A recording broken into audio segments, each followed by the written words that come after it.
అక్కడే ఉంది ఇక్కడ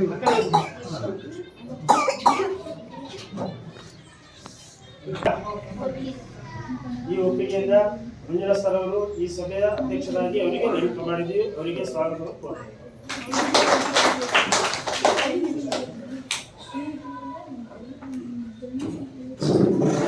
ಈ ಒಂದು ಕಾರ್ಯಕ್ರಮವನ್ನ ಕುರಿತಾಗಿ ಪ್ರಾಸ್ತಾವಿಕ ನುಡಿಗಳನ್ನ ಕಿರಣ್ ಕುಮಾರ್ ಸರ್ ತಾಲೂಕ್ ಪಂಚಾಯತಿ ಸಂಪನ್ಮೂಲ ವ್ಯಕ್ತಿಗಳು ಇವರು ಒಂದು ಪ್ರಾಸ್ತಾವಿಕ ನುಡಿಯನ್ನು ಆಡ್ಬೇಕಂತ ಹೇಳಿ ಹೇಳ್ಕೊಂತಾರೆ.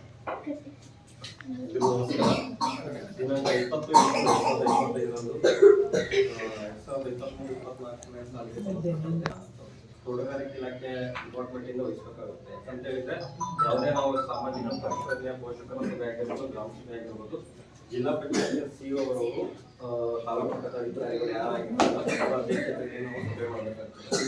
ಅವರು ಅನಿವಾರ್ಯ ಬರದೇ ಇರೋ ಸಂದರ್ಭದಲ್ಲಿ ಈ ಊರಿನ ಗ್ರಾಮ ಹಿರಿಯ ವ್ಯಕ್ತಿಗಳು ಯಾರಿದ್ದಾರೆ ಅವರ ಅಧ್ಯಕ್ಷತೆಯಲ್ಲಿ ನಾವು ಸಭೆ ಮಾಡ್ತಾ ಇದ್ದೀವಿ. ಈ ಸಭೆನ ಶ್ರೀಯುತ ಮಂಜುನಾಥ್ ಅವರು ವಹಿಸಿಕೊಂಡಿದ್ದಾರೆ.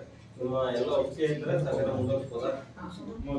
ಈ ಸಭೆ ವಹಿಸಿಕೊಂಡು ಶ್ರೀಯುತ ಮಂಜುನಾಥ್ ಅವರು ಅದೇ ರೀತಿಯಾಗಿ ಎರಡು ಶಾಲೆ ಮುಖ್ಯ ಶಿಕ್ಷಕರೇ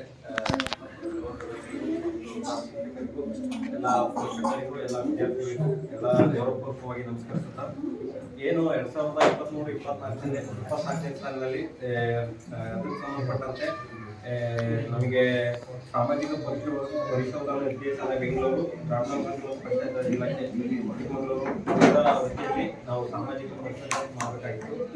ಇದಕ್ಕೆ ಸಂಬಂಧಪಟ್ಟಂತೆ ಈ 2 ಸಾಲಿನಲ್ಲಿ ದಿನಾಂಕ 18/8/2025ರಿಂದ 20/8/2025ವರೆಗೆ ಸಾಮಾಜಿಕ ಪರಿಶೋಧನಾ ಪ್ರಕ್ರಿಯೆ ಕೈಗೊಂಡಿದ್ದೀವಿ.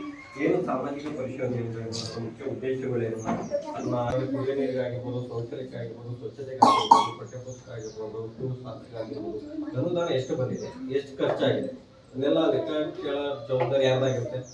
ಪೋಷಕರದ್ದು. ಅದನ್ನ ನಾವು ಸೋಷಿಯಲ್ ಆಕ್ಟ್ನ ನಡೆಸಿ ನಿಮಗೆ ಲೆಕ್ಕ ಒಪ್ಸೋದು ನಮ್ಮ ಸೋಷಿಯಲ್ ಆಕ್ಟ್ ಆಗಿದೆ. ಇದು ಸಾಮಾಜಿಕ ಪರಿಶೋಧನೆ ಪ್ರಕ್ರಿಯೆ. ಇದು ಸಾಮಾಜಿಕ ಪರಿಶೋಧನಾ ಪ್ರಕ್ರಿಯೆ ಯಾವ 3 ಹಂತದಲ್ಲಿ ಆಗ್ತದೆ. ಮೊದಲನೇದಾಗಿ ಸಭೆ ಮಾಡ್ತೀವಿ. ನಾವು ಏನು ಸ್ಟಾರ್ಟಿಂಗು ಸಾಮಾಜಿಕ ಪರಿಶೋಧನೆ ನಡೆಸುವ ಸಂದರ್ಭದಲ್ಲಿ ಸಹಕಾರದಿಂದಲೇ ಯಾರೇ ಕೆಲಸಗಳಾಗಲ್ಲ ಅಲ್ವಾ. ಹಾಗಾಗಿ ನಮಗೆ ಪೂರಕ ದಾಖಲಾತಿಗಳು ಬೇಕಾಗುತ್ತದೆ ಅಂತೇಳಿ ಸದಸ್ಯರಾಗಿರ್ಬೋದು, ಮುಖ್ಯ ಶಿಕ್ಷಕರಾಗಿರ್ಬೋದು, ಸಭೆ ಮಾಡ್ತೀವಿ. ಎಲ್ಲ ಹೋಗ್ತಾ ಇರ್ತದೆ. ಶಿಕ್ಷಕರು ಮಕ್ಕಳು ನಡುವಿನ ಸಂಬಂಧ ಯಾವ ರೀತಿ ಇದೆ, ಮಕ್ಕಳು ಯಾವ ವಿಷಯದಲ್ಲಿ ಹಿಂದಿದ್ದಾರೆ, ನಿಮ್ಗೆ ಏನು ವಿಷಯ ಬೇಕಾಗುತ್ತೆ. ಈಗ ಉದಾಹರಣೆ, ನೀವು ಮಕ್ಕಳನ್ನ ಶಾಲೆಗೆ ಕಳಿಸಿದ್ರೆ ನಿಮ್ಮ ಪಾತ್ರ ಮುಗೀತಾ? ಪೋಷಕರು ಮಾತಾಡ್ಬೇಕು.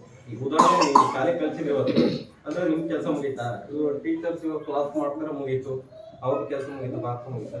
ನಿಮ್ಮ ಜವಾಬ್ದಾರಿ ಏನು ಇರಲ್ವಾ? ಇರುತ್ತೆ ಅಲ್ವಾ? ಯಾಕಂತ ಹೇಳಿದ್ರೆ ನೀವೇ ನಿಮ್ಮ ಮಕ್ಕಳಿಗೆ ಒಂದು 100 ರೂಪಾಯಿ 200 ರೂಪಾಯಿ ಕೊಟ್ಟಿರ್ತಾರೆ. ಅವರಿಗೆ ಬುಕ್ಕಿಂಗ್ ಅಂತೇಳಿ ಬುಕ್ ಮೇಂಟೈನ್ ಮಾಡಿರ್ತಾರೆ. ಬಂದು ನೋಡಿ, ಊಟ ಸ್ವಲ್ಪ ಏನಾದ್ರು ಟೇಸ್ಟ್ ಬದಲಾವಣೆ ಆಗಿದ್ರೆ ಹೇಳಿ.